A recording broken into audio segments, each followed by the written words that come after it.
investir é simples, mas não é fácil. O problema do investimento é mais as questões sentimentais. Portanto, quanto mais automatizado for o investimento, melhor. Nos próximos 20 ou 30 anos, como estava a dizer há um bocado, vão haver muitas crises. O ETF elimina aqueles riscos específicos. Vamos ser honestos, né? Já há vários estudos que mostram que 90% dos gestores profissionais simplesmente não conseguem bater o índice.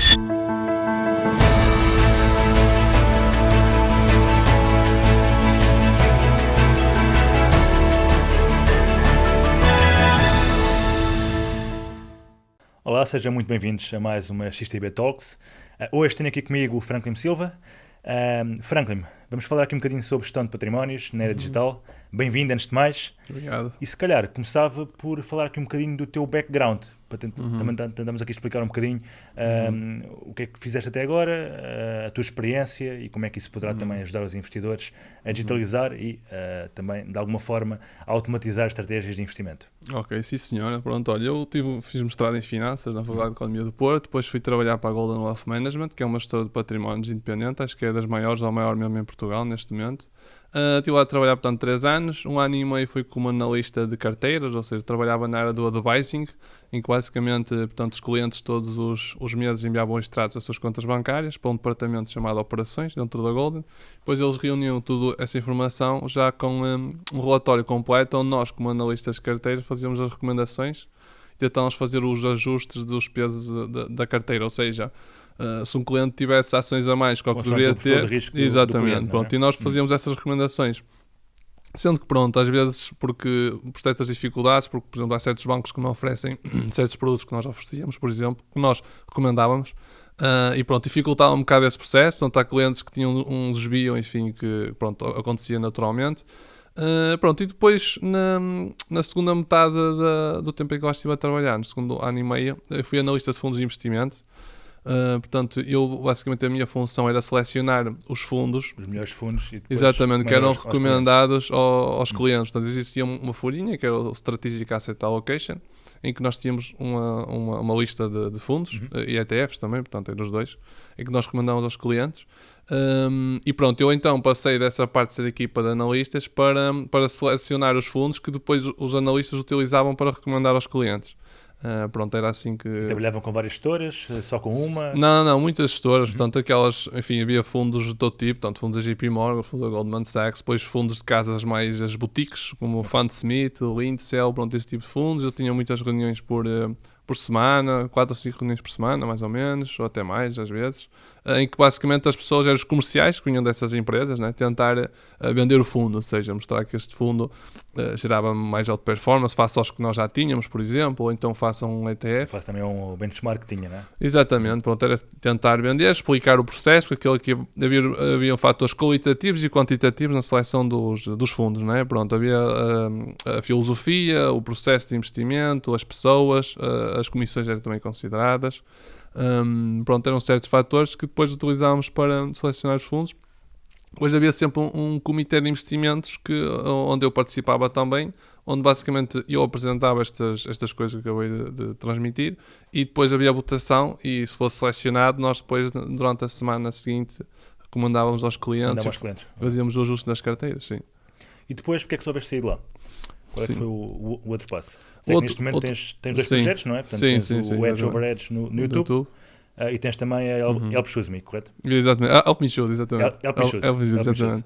Não, sim, pronto, eu na altura comecei a fazer um canal de YouTube, portanto, muitas coisas a explicar o que eu também já aprendi nesta empresa. Pronto, depois tive o convite por parte do Pedro, que é o meu sócio, para fazer parte de um projeto que na altura era só o Investing in the Web, que era um site.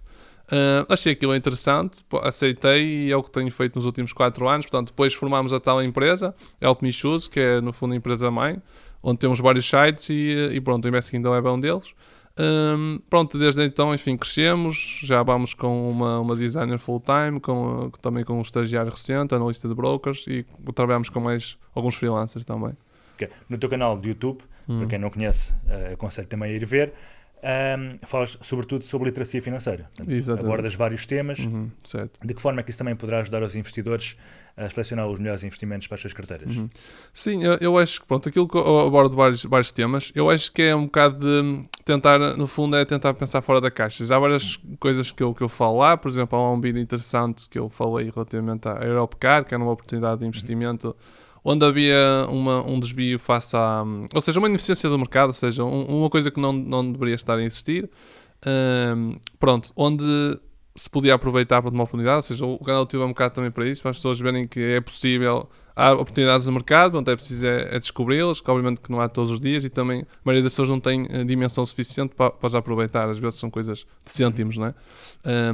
Pronto, e depois disso, enfim, faço análise de produtos para as pessoas perceberem realmente o que é que estão a investir. Para mim isso é muito importante, ou seja, pronto, quer seja produtos financeiros, quer seja mais coisas de PPRs, por exemplo, para a pessoa ter a noção do que é que realmente está a investir.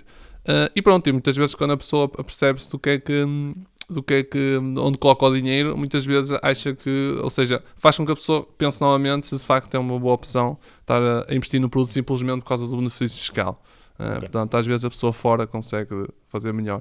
Pois, o que eu noto muito realmente é que Portugal está na cauda na Europa, não é? Em termos de literacia financeira. E há muita falta de conhecimento em relação aos produtos, em relação às estratégias de investimento e até a avaliar o próprio perfil de risco da pessoa que quer investir. A pessoa não consegue perceber se quer um perfil mais agressivo, se quer um perfil mais conservador.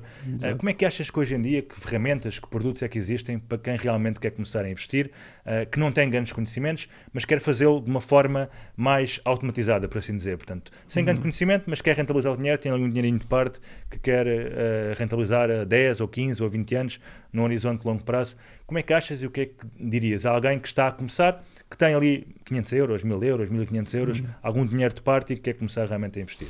Olha, eu começava por o simples olhar para o Google, simplesmente começar a pesquisar coisas tão simples, o que é uma ação, o que é um ETF, tentar perceber esses instrumentos básicos, e depois de perceber isso, estou aqui já a avançar um bocado, ou seja, a pessoa vai perceber-se que o ETF é um investimento bom, ou seja, bom no sentido em que elimina muitos riscos, não é? Portanto, o risco idiosincrático, aquele risco específico, não é? Quando se investe numa ação, tem o risco, enfim, do CEO morrer, por exemplo, que era uma pessoa impactante na empresa, e não esteja esse risco, porque depois no ETF isso é uma porção pequena, né? A empresa. É um conjunto de Exatamente. De Pronto, isso aí acaba por...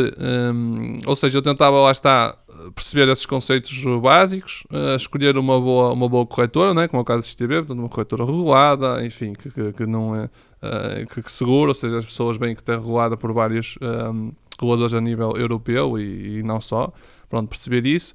E isso também se conseguir automatizar esse investimento, ou seja, porque o problema do investimento é mais as questões sentimentais, portanto, é mais as euforias e os pânicos que existem e que faz com que as pessoas percam a sua consciência nos investimentos.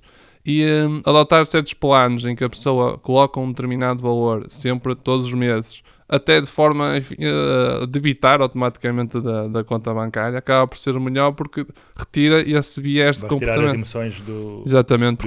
Exato, porque investir é simples, mas não é fácil, não é? E não é fácil por causa disso, porque, enfim, nos próximos 20 ou 30 anos, como estavas a dizer há um bocado, vão haver muitas crises, vão haver amigos teus que investiram numa criptomoeda ou numa ação em que subiu 200% em 2 meses, e tu também queres, não é? Pronto, mas a longo prazo isso não é sustentável, não é? Pronto, e mais vale aquele rendimento mais estável, mas, enfim, certinho, pronto. A longo prazo é esperável que seja algo estável, do que essa instabilidade, e pronto, vocês tentar fugir um bocadinho dessas tentações de seguir o rebanho. Não há dúvida que o mercado acionista é o melhor mercado onde podemos pôr o nosso dinheiro, não é? Em termos percentuais. Sim, em termos históricos, também, pelo menos. Em termos históricos, sim. O SP500 nos últimos 100 anos valorizou uma média de 9,7, portanto, como é óbvio, vão haver crises nos próximos 15 a 20 anos, vão haver períodos menos bons, períodos melhores, mas a longo prazo temos realmente essa rentabilidade histórica. E, portanto, por exemplo, na XTB nós temos os planos de investimento, que facilita realmente a quem está a começar a investir, porque permite a quem não tem grande conhecimento aportar um montante inicial e depois automatizar a forma de reforço, portanto, tirando partido também dos juros compostos, portanto, reinvestir o dinheiro que foi ganho entretanto e também reforçar a carteira, que pode ser reforçada semanalmente, mensalmente, trimestralmente, consoante a pessoa queira e no montante que a pessoa quiser. E automatizar realmente esse pagamento, como disseste bem, portanto, sim, através de débito da sua conta ou manualmente, como a pessoa preferir. Portanto, e essa é a melhor forma, na minha opinião, de alguém que tem poucos conhecimentos, tirar partido da teoria dos juros compostos, tirar partido também da rentabilidade de um índice de referência, um benchmark como o SP500, como o Nasdaq, como o índice, por exemplo, o índice alemão, o DAX, o Eurostock 50, e investir a longo prazo. Sim, eu concordo com isso. Pronto, eu acho que isso aí acho que é importante, aquilo que tu disseste, eu concordo com isso. Pronto, também temos de ter um bocado de cuidado com a questão do SP500, né? Porque nós olhamos sempre para o americano, mas o americano, enfim, há outros, né? Portanto, há outros que se pode investir, pronto, mas... E depois também a questão também do perfil de risco, ou seja, ter esta definição, ou seja, a pessoa perceber realmente o que é que se sente confortável, não é? Porque eu, por exemplo, tive casos de amigos que investiam para o longo prazo antes do Covid, veio o Covid e o longo prazo desapareceu do dia. Exatamente. Prazo, claro. Exatamente, ou seja, depois venderam, enfim, no pior momento, pronto, e depois quiseram entrar quando já estava a subir, pronto, ou seja... Erros que ficaram relativamente baratos, porque estamos a falar, enfim, de jovens, né? Pessoas relativamente novas, enfim, mas que numa fase futura da vida pode ser erros que ficam bastante caros, não é? Pronto, ou seja, é preciso ter sempre esse cuidado com essa questão das ações, perceber bem isso. E sim, essa questão dos investimentos automatizados, eu acho que quanto mais automatizado for o investimento, melhor. Pronto, acaba por, lá está, a pessoa até se esquece do que está a investir, pronto, e o dinheiro vai saindo da conta e as coisas vão rolando dessa forma. Claro. E achas que para quem está a iniciar devia manter, por exemplo, o investimento apenas no mercado acionista, como referimos, tem uma rentabilidade histórica elevada e bastante acima da inflação, ou poderá também introduzir outros produtos, como mesmo através de ETFs, de matérias-primas, do ouro, do petróleo, ou mesmo ETFs de criptomoedas? Achas que faz sentido numa ótica de longo prazo, ou achas que a pessoa deveria cingir-se apenas ao mercado acionista?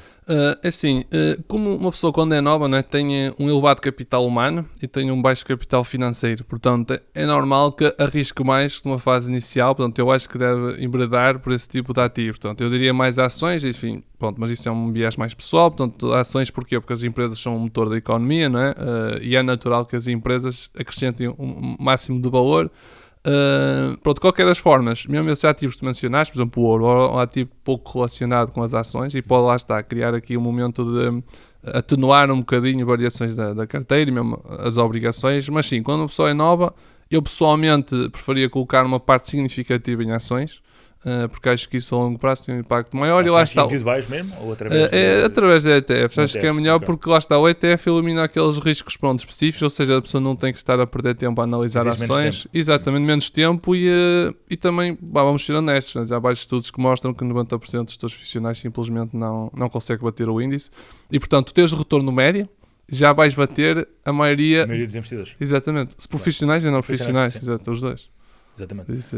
E numa era completamente digital em que tentamos democratizar os investimentos ao máximo, aliás a XTB tem ações e ETFs com comissão zero precisamente para qualquer pessoa e também ações fracionadas ETFs para qualquer pessoa conseguir realmente investir, seja um investidor com uma quantia avultada ou seja um investidor com 10, 15, 20 euros cada aos primeiros passos. Portanto, achas que também investir em ações fracionadas pode ser uma estratégia interessante no longo prazo? Portanto, comprar pequenas frações de várias empresas, não comprar um ETF, mas comprar pequenas frações, montantes pequeninos de cada empresa, de várias empresas de setores diversificados. Sim, também acho que faz sentido. Aliás, essa questão das ações diversificadas, das ações fracionadas, permite exatamente, ou seja, pequenos montantes poderem fazer um ajuste melhor, ou seja, investir... Mesmo em ações com valor nominal elevado. Exatamente, pronto, isso aí acho que é uma boa opção. Isso lá está, democratiza o investimento, não é? Porque de outra forma, enfim, uma ação da Netflix está nos $700 mais ou menos, não é? Por isso... um investidor comprar exatamente. Uma ação, ou até depois reforçar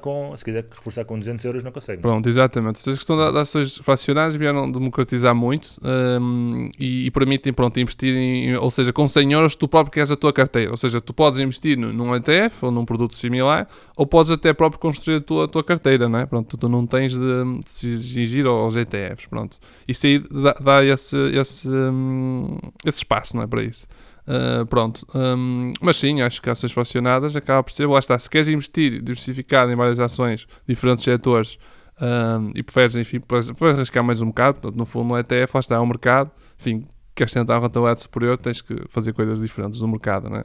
E as ações fracionadas, sim, são boas. Aliás, essa questão de ser gratuito até aos 100 mil euros, né? Se não estou em erro de volume, acaba por ser benéfico para quem queira fazer isso.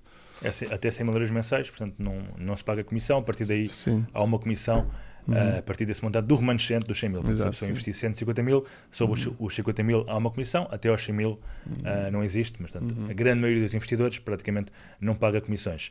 Sobretudo se as ações forem cotadas em euros, se forem em dólares, depois é que há a conversão cambial do euro para o dólar, que aí sente também uma pequena comissão. E em relação a outros investimentos, criptomoedas, é um mercado que gostas, é um mercado que aconselhas para diversificar uma carteira, ou achas melhor para quem está a começar manter-se para já afastado e cingir-se, por exemplo, ao mercado acionista? Ok, isso são várias perguntas. Se eu gosto, eu não gosto. Pronto, acho que é um ativo assim mais arriscado um bocado, pronto, assim mais, enfim, que não tenha, enfim, não há nada palpável por trás, pronto, na minha opinião é um bocado isso. Mas em termos de diversificação, por acaso há estudos que mostram que pode ter um papel interessante na carteira, porque o que é ser diversificado? Diversificado é não ter correlação ou correlação ser próxima de zero dentro dos ativos da carteira, não é? Portanto, se nós temos um ativo, aliás, até pode ser mais diversificado do que ter, às vezes, até obrigações. Porquê? Porque se o mercado, por exemplo, sobe 1, não é? e as obrigações sobem 0.3, uma correlação de 0.3, mas se as criptomoedas têm uma correlação negativa, por exemplo, nesse caso em específico que eu acabei de dar, a criptomoeda acaba por se diversificar, ou seja, em termos de diversificação até pode fazer sentido. Obviamente, eu pessoalmente, com uma exposição superior a 5% em criptomoedas, para quem gosta, né? De qualquer das formas, enfim, conheço pessoas que também não acreditam nesta questão, mas, enfim, se porventura isto for algo, enfim, a sério e subir mais, tem uma exposição pequeninha, mas realmente não passa disso. Pessoalmente eu não tenho ainda não estou convencido desse tipo de investimentos, mas eventualmente, não sei. São produtos mais arriscados. Antigamente havia uma correlação quase inversa entre os ativos de risco e a criptomoeda. Neste momento já não é bem assim. Os ativos de risco caem, normalmente a Bitcoin e as restantes altcoins também caem, e quando sobe, as restantes altcoins e Bitcoin sobem. Sim. Há uma correlação muito, não diria de sim, essa correlação também varia com o tempo, né? A correlação está sempre a variar, não é uma coisa estável. Né? O que eu disse há um bocadinho, daqui para a frente pode-se verificar. Exatamente, pode ser diferente. Sim. Até num ambiente, por exemplo, de uma crise de subprime como foi a 2008, as criptomoedas tiveram realmente um comportamento aí inverso ao do mercado. E outros ativos, Franklin, o que é que achas que poderá ser interessante para uma carteira? Nós temos também na XTB vários produtos mais numa ótica de poupança, por exemplo, temos juros que remuneram o dinheiro que não está a ser investido. Por exemplo, para quem tem o dinheiro parado à espera de uma oportunidade, recebe também juros, consoante a conta esteja em euro ou dólar, esse juro também é diferente. E tem muito a ver também com a taxa de juros de referência do Banco Central em questão. Exatamente. E temos também outros produtos como matérias-primas, como Forex, que são produtos, como é óbvio, alavancados, mas para investidores mais experientes poderá fazer algum sentido. Achas que quem está a começar deverá também ter na sua carteira, nas criptomoedas já falaste que se calhar 5, 10% poderá fazer sentido, começar também matérias-primas, Forex, investimento em índices, não através da ETF, mas através de um produto alavancado, por exemplo, como os CFDs. Achas que faz sentido? Ou achas que o investidor menos experiente deverá primeiro dedicar-se um pouco à aprendizagem e só depois enverdar por estes ativos que são mais, digamos, direcionados para investimento a curto prazo, não é? Do que a longo prazo? Sim, exatamente. Pronto, começando pela questão dos juros sobre o dinheiro não investido, eu acho que as pessoas deveriam utilizar a XTB, ou seja, uma maneira de ter o dinheiro parado, o dinheiro mesmo do dia a dia, conseguem colocá-lo lá, ou seja, mesmo fundo de emergência e estar parado, por exemplo, para render. É uma opção válida. E hoje em dia temos a e-wallet que permite também mexer nesse dinheiro, portanto pode funcionar exatamente, ou seja, com uma conta quase à ordem, em que a pessoa, se quiser utilizar o dinheiro, usa o cartão físico ou o cartão virtual da e-wallet para fazer pagamentos do dia a dia. Exatamente, ou seja, utilizar um bocado essa conta para isso, porque a maioria dos podes à ordem não remuneram, portanto, eu acho que seria a primeira fase, portanto, pelo menos tem lá uma parte de dinheiro a render dessa forma, simplesmente está parado. Depois de uma segunda fase, eu acho que a pessoa deveria, portanto, olhar para ativos não alavancados, neste caso são falar de ações e dos ETFs, para tentar perceber se entende o que é que são e o que é que realmente está a fazer.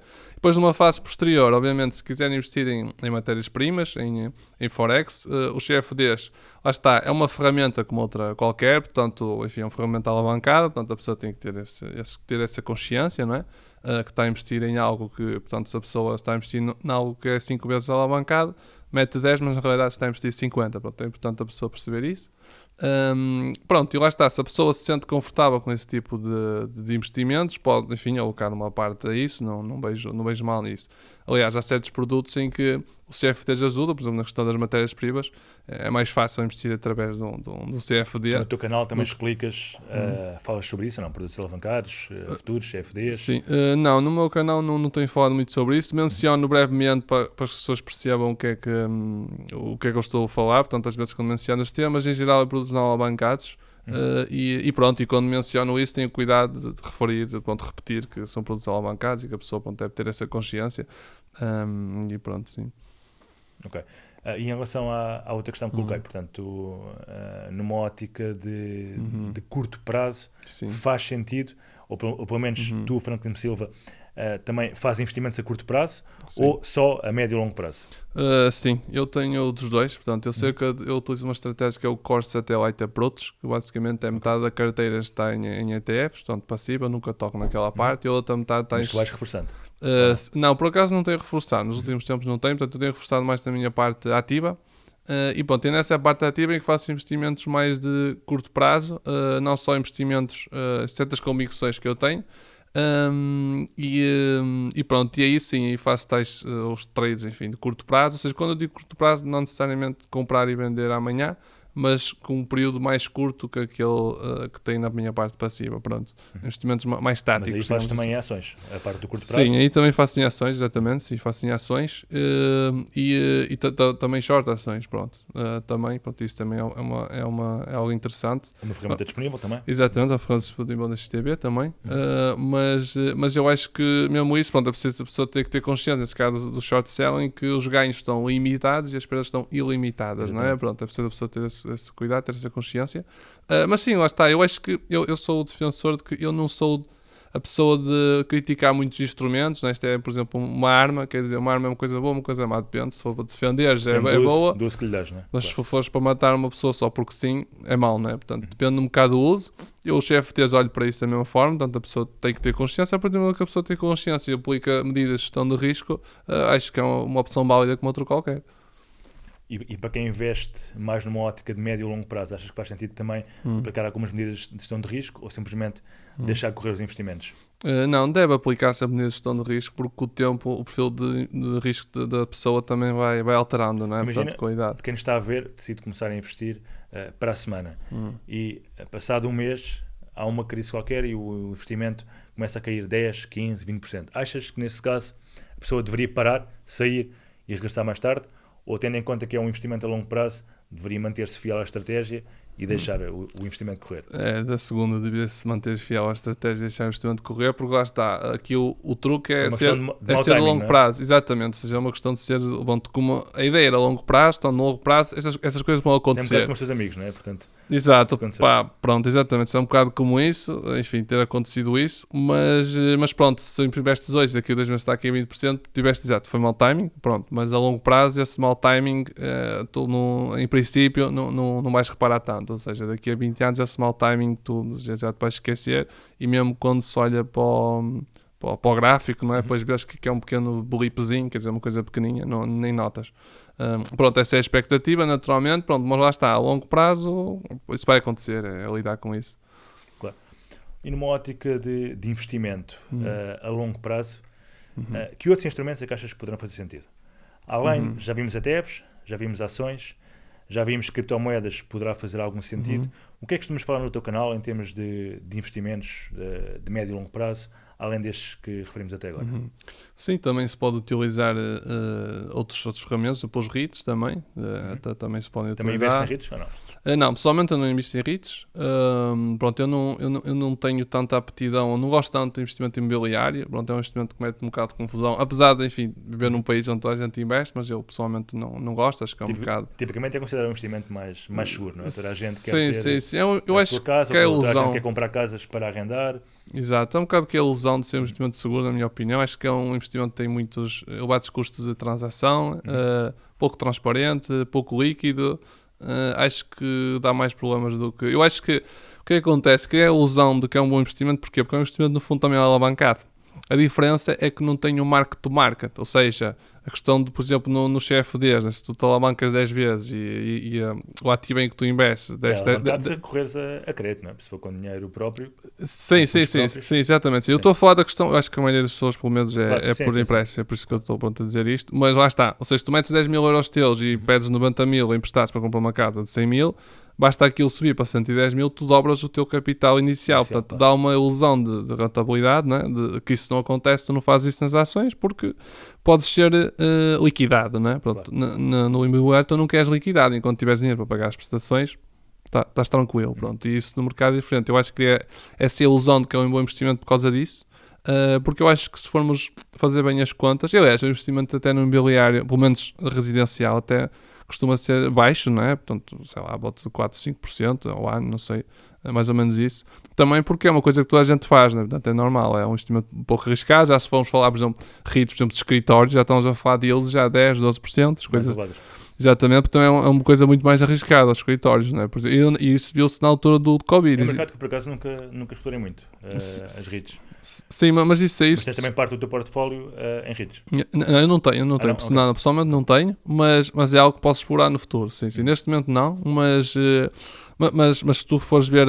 e depois também é um ativo que está muito relacionado com o mercado, no curto prazo, pelo menos. A longo prazo está mais relacionado com o mercado imobiliário, não necessariamente com ações. Mas, por exemplo, no Covid, tu viste os REITs a cair ao mesmo ritmo que o SP500 e podem-se criar boas oportunidades de investimento, porque, em princípio, o imobiliário não cai com aquela força como caiu. Portanto, os REITs têm essa vantagem face à compra de um apartamento, por exemplo, não é? Físico, porque lá está, tem as oscilações do mercado, momentos de pânico, euforia, e isso faz com que tu consigas aproveitar oportunidades que no mundo físico tu não consegues, porque o mercado não se move com a mesma velocidade como no mundo real, né?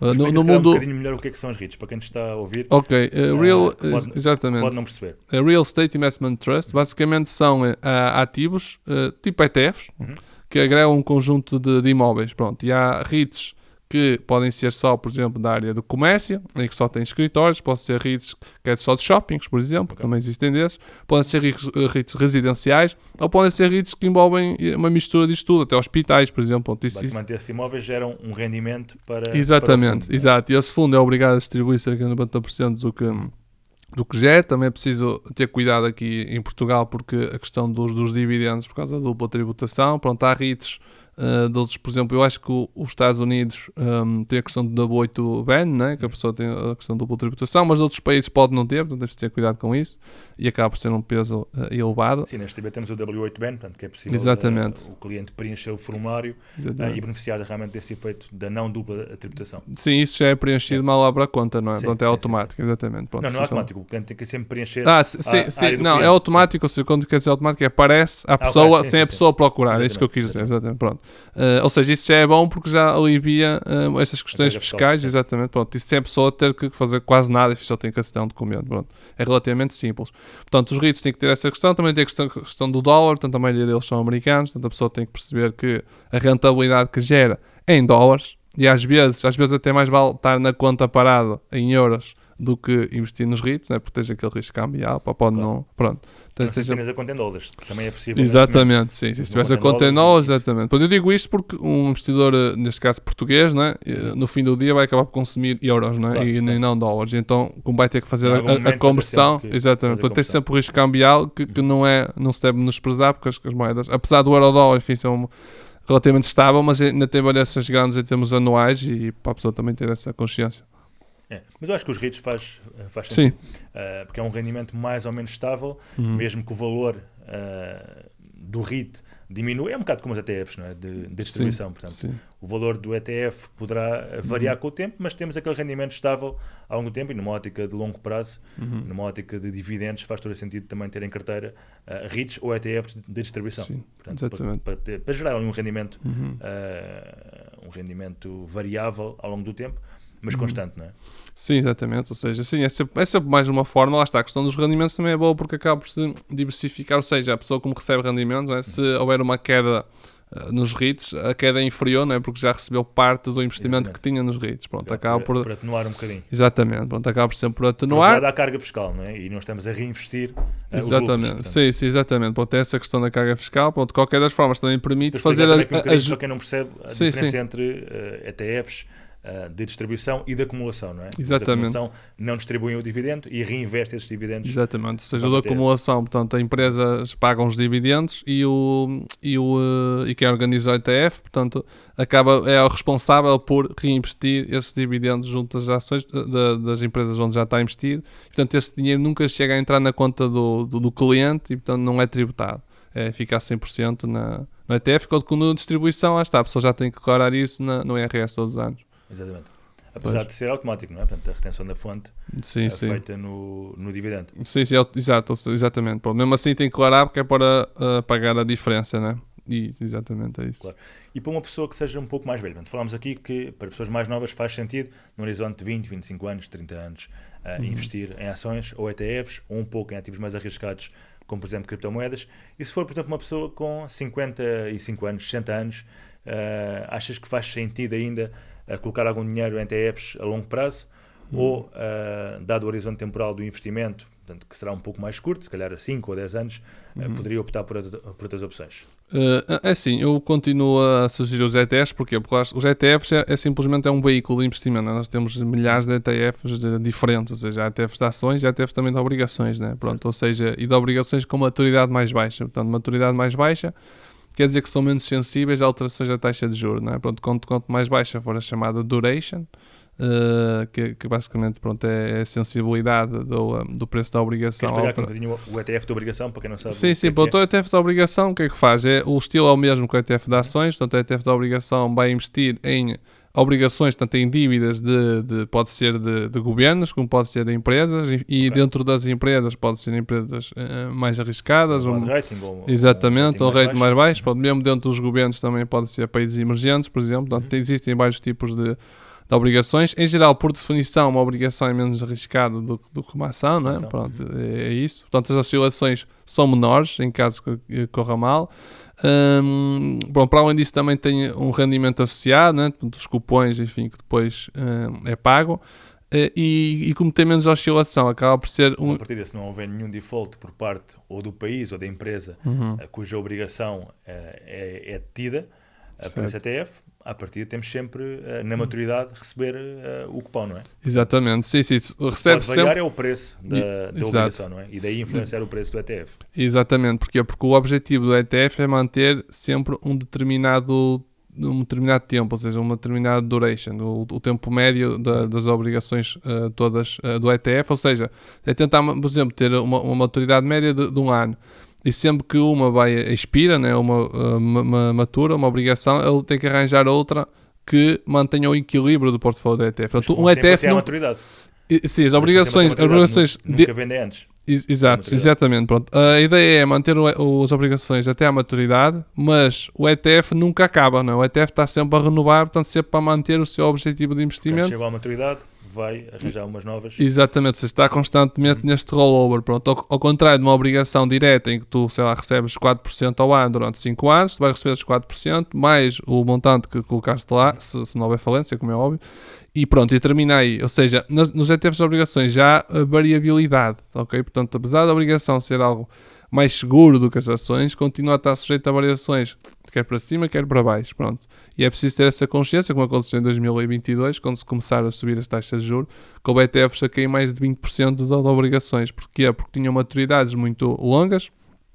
Quando se desconta os cupons futuros dessas obrigações para o momento presente, acabam por ser um valor mais baixo e, portanto, tem um impacto grande nesse ETF. Portanto, mesmo um ETF de obrigações, ou seja, não é necessariamente menos arriscado do que ações, depende das obrigações, depende da maturidade, depende da qualidade creditícia dos emitentes e, portanto, é preciso ter essas questões, olhar muito bem para isso. Para quem não sabe e está a ver, o preço da obrigação vai variar com a taxa de juros. É um dos maiores fatores. No momento em que é emitida tem um valor nominal, a paridade, 100, por exemplo, e depois, se a taxa de juros, entretanto, subir, o valor da obrigação desce. Exatamente. Isto para permitir aos investidores comprar a obrigação a um valor mais baixo, mais o cupão ter um juro equivalente àquele que teria se subscrevesse obrigações naquele momento com uma taxa de juros de referência do Banco Central mais elevada. Exatamente. E, portanto, é possível também fazer este jogo, não é? Portanto, entre o preço da obrigação e o cupom que paga.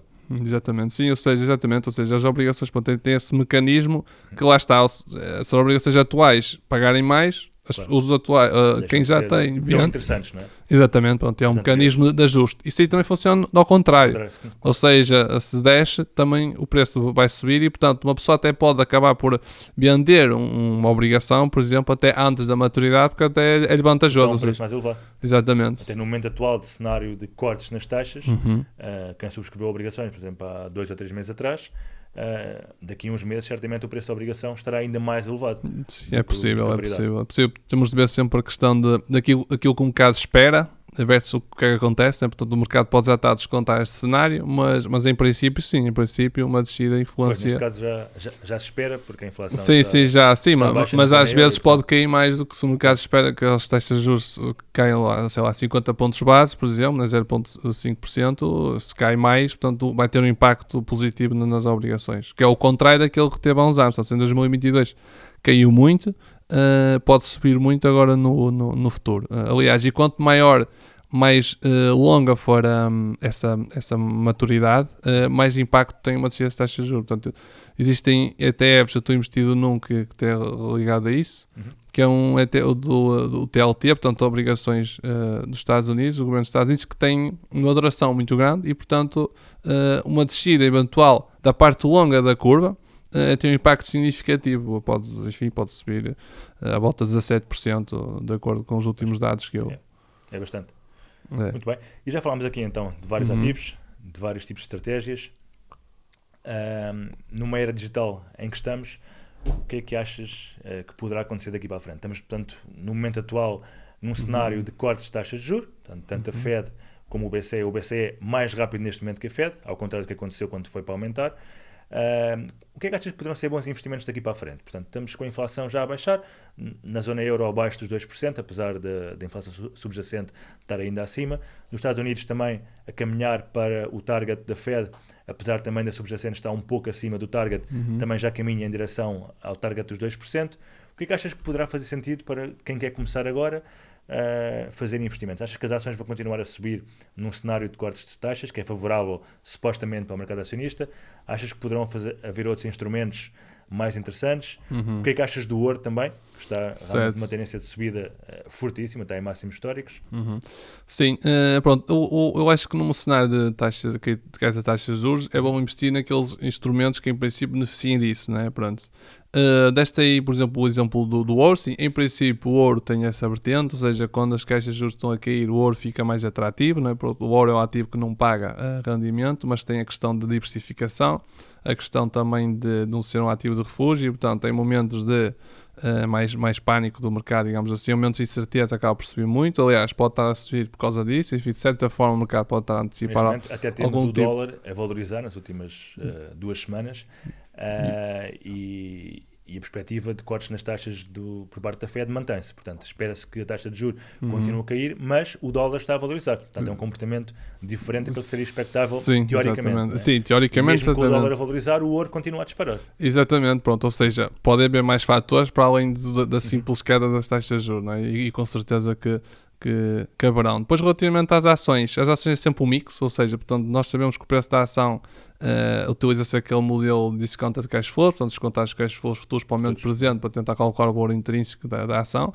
Nós sabemos que o numerador, portanto, são os cash... esse tipo de modelos ou não? Quando ações? Sim, olho para isso, sim. Quando ações específicas, sim. Eu tento olhar para isso, para pelo menos, enfim, aquilo não é certo, nunca vai ser certo, mas faz mais uma abordagem fundamental nas escolha de ações? Sim. Não, mais fundamental, faço mais fundamental.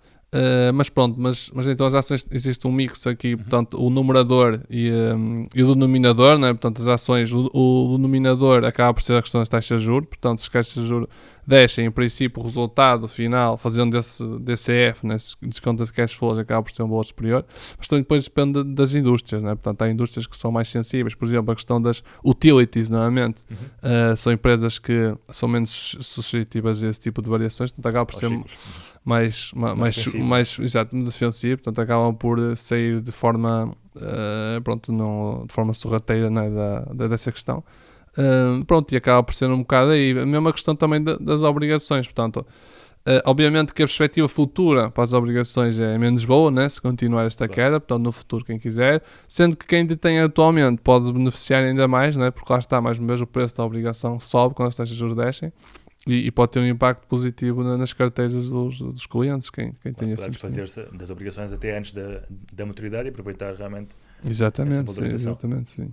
Okay. E dentro das ações, costumas mais investir em ações tecnológicas, utilities, como referiste, setor bancário, que tipo de setores é que costumas abordar mais? Ok, neste momento eu abordo mais as ações energéticas, ou seja, eu tenho algum investimento em cobre, ou seja, porque acredito que vai haver um shortage de cobre, basicamente, no futuro. Pronto, acho que a procura é demasiado elevada para a quantidade de cobre que existe no mundo.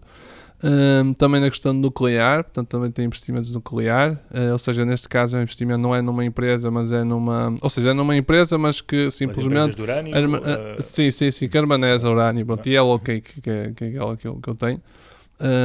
Ou seja, tentar aproveitar um bocadinho esta questão das energéticas. Basicamente o investimento nesse momento ativo anda mais desse lado. A questão também daquele investimento do ETF de obrigações americanas de maior duração, portanto mais de 20 anos, ou seja, que sobe muito caso as taxas de juros de longo prazo deixam. E depois também tem uma parte em fundos do mercado monetário, portanto tem ETFs em que simplesmente estás a receber a taxa de juros próxima do Banco Central, né?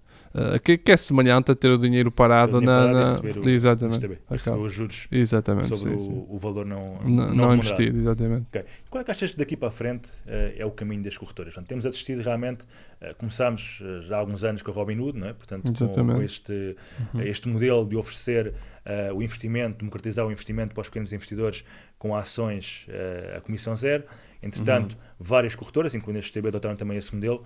Qual achas que poderá ser o próximo passo na era digital que poderá beneficiar realmente os pequenos investidores nos seus investimentos e na gestão do seu capital? Porque neste momento já temos uma panóplia de instrumentos disponíveis. Sim. Temos ETFs, temos ações, temos juros sobre o capital não investido, temos criptomoedas para quem quiser arriscar um bocadinho mais, temos matérias-primas, temos Forex, temos também a e-wallet neste momento. Qual achas que poderá ser o caminho de uma corretora como a XTB num futuro próximo?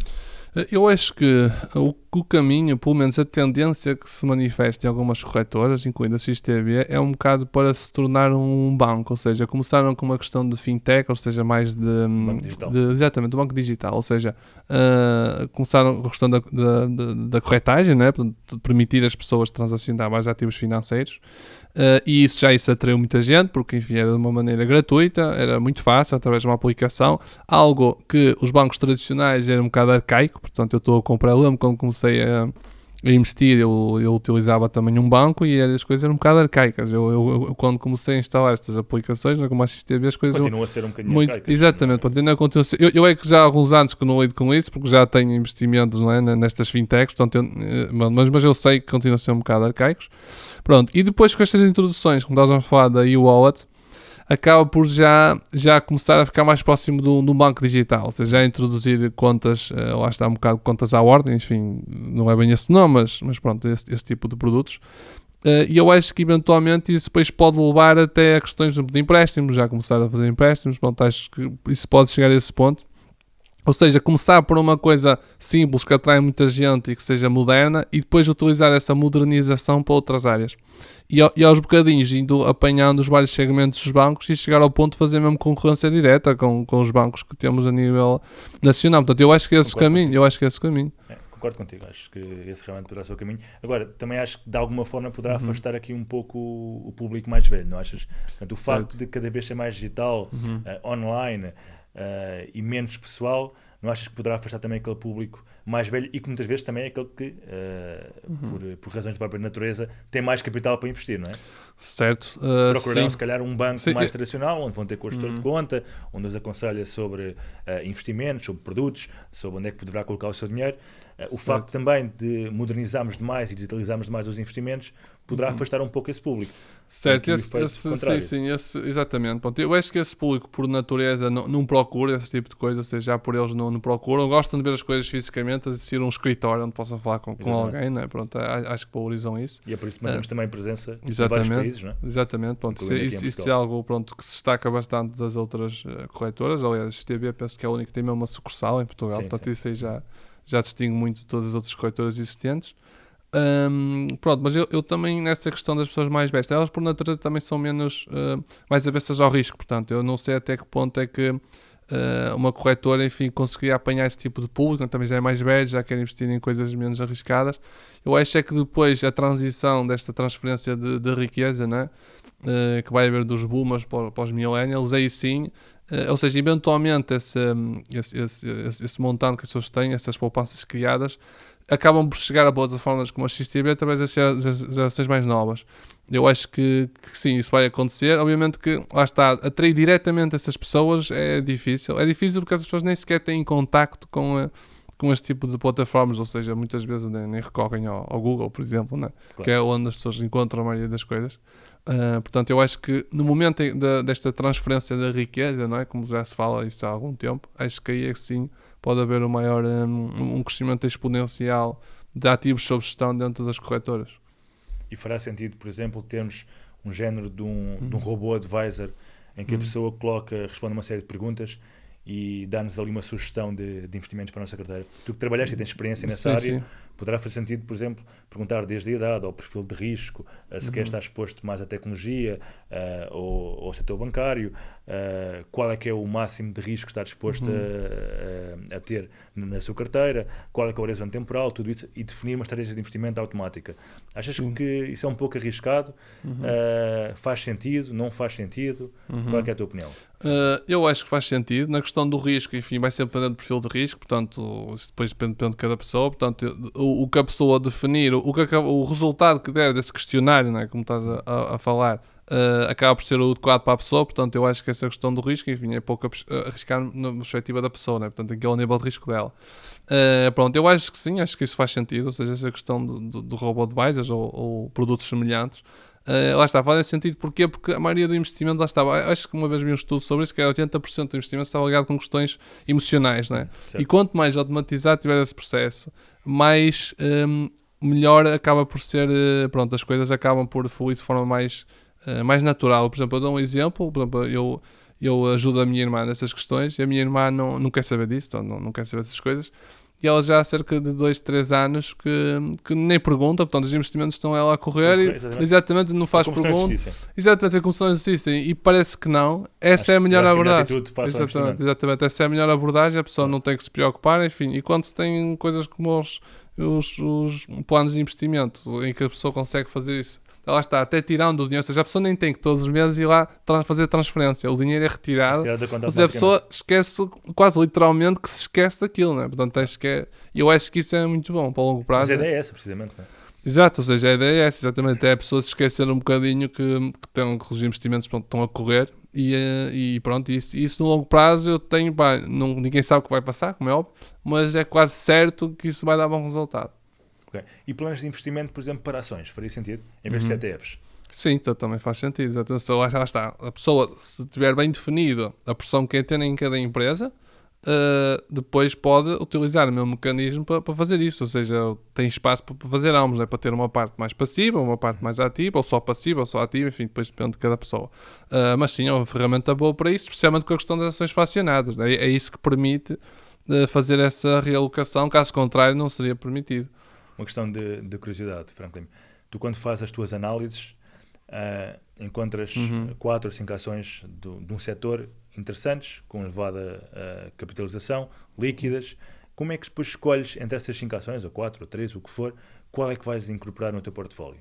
Ok, isso é uma boa pergunta, isso é difícil de responder, mas normalmente eu tento fazer, o que é que eu faço? Normalmente eu sigo também um conjunto de gestores também de alguns fundos, portanto, alguns fundos que eu gosto, e sempre que faço essa análise e encontro, eu tento ver também aquilo que eles estão a investir e porquê. Portanto, eu tento perceber o porquê de investir nestas e não investir nas outras, ou seja, já me poupa muito trabalho, só isso.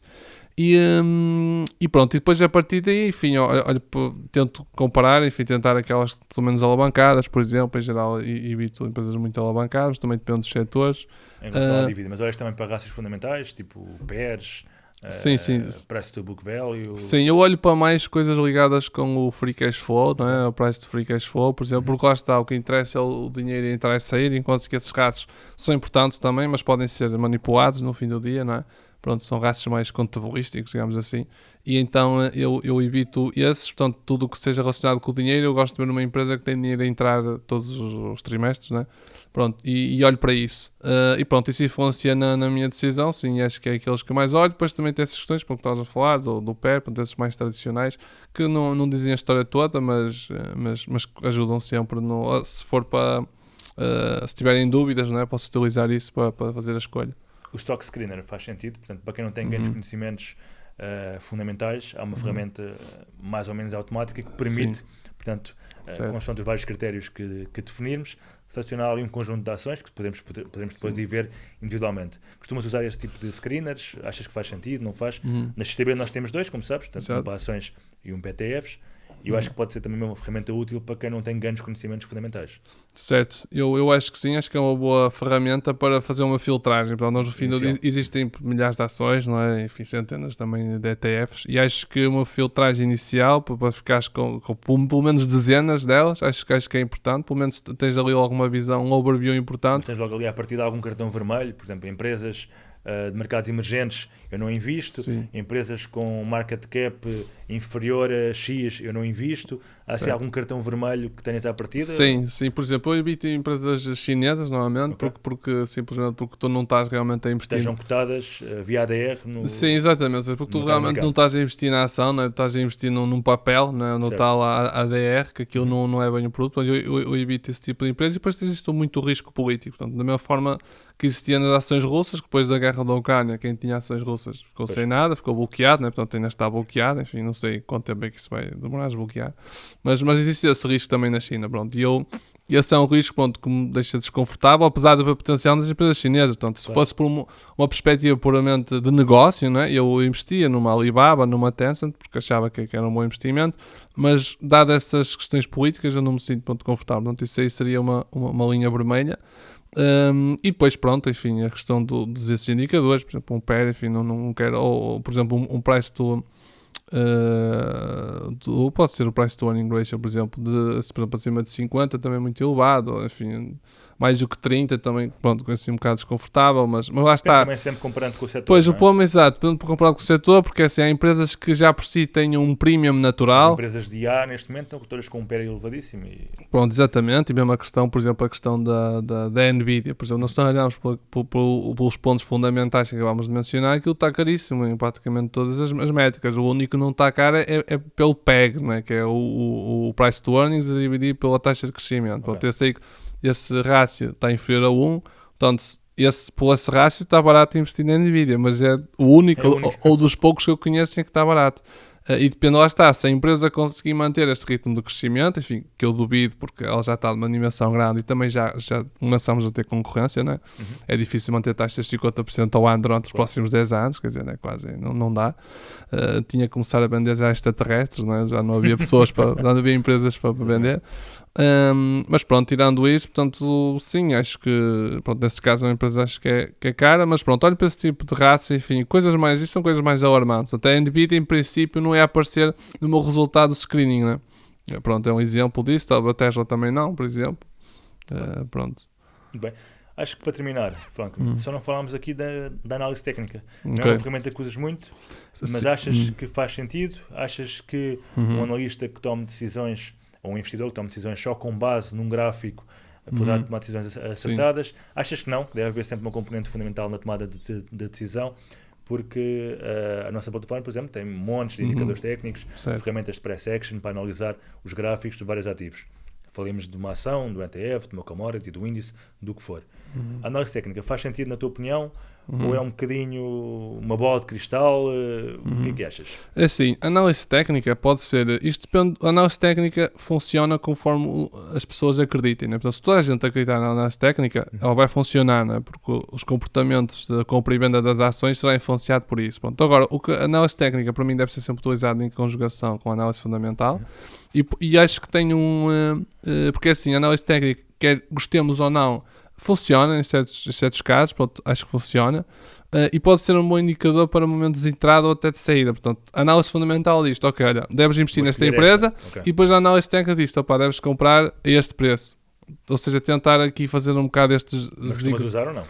Às vezes, pouco, sim, mas com coisas mais simples, ou seja, linhas de resistência, linhas de suporte, não entrando nos Fibonacci, nem nada dessas coisas já mais um bocado muito complexas, mas com coisas simples, médias móveis, por exemplo, consigo ter alguma indicação de como, enfim, de entrar, ou seja, às vezes pode ser o suficiente para tu, enfim, poupares um bocado, portanto, esperares que bata aquele ponto.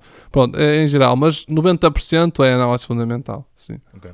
Franklin, antes de terminarmos, há assim alguma coisa que gostaste de acrescentar na nossa talk, nesta talk sobre gestão de património na era digital, que acho que considera relevante e pertinente para quem nos está a ver?